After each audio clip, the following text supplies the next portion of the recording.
বুকসমান পানিতে নেমে সবুজ পাতার ফাঁক থেকে যা তোলা হচ্ছে তাকে স্থানীয়রা সিঙ্গারা নামেই ডাকেন। না, ভুল শোনেননি। এই সিঙ্গারা আটা ময়দায় বানানো, তেলে ভাজা নয়, তবে খেতে খুব সুস্বাদু।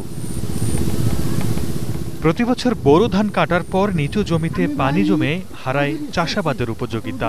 এছাড়া খাল, বিল, ডোবায় সারা বছর পানি থাকায় চাষিদের কোনো কাজেই আসে না। কিন্তু সম্প্রতি বছরগুলোতে পাল্টেছে সে চিত্র।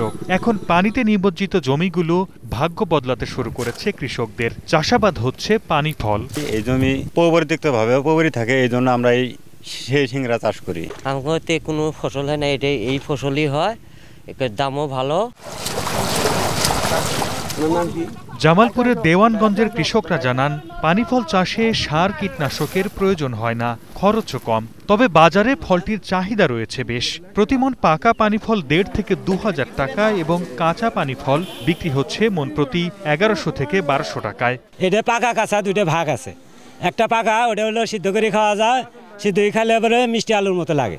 আবার কাঁচা যেটা, এটা এমনি খেতে হয়, এটাও মিষ্টি লাগে। ওটা মনে করে নিয়ে আসি বাজারে, আধা ঘন্টাও লাগে, প্রায় ১ ঘন্টা লাগে, আসার সাথেও বেচা হয়। কৃষি বিভাগ বলছে প্রতিটি গাছ থেকে ৪ বার সংগ্রহ করা যায় ফল, কিন্তু এবারের বর্ষায় পানি কম হওয়ায় ফলন হয়েছে কম।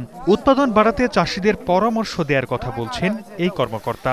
পানি কম থাকার কারণে কৃষকরা ৪ বারের জায়গায় ২ বার হারভেস্ট করতে পেরেছে, যার কারণে ফলন কম পেয়েছে। এই জন্য তারা বিগত দিনগুলোর মতো লাভবান হতে পারেনি।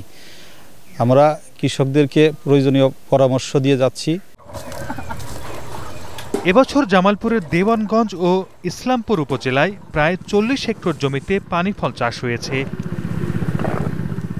Desk report, star news.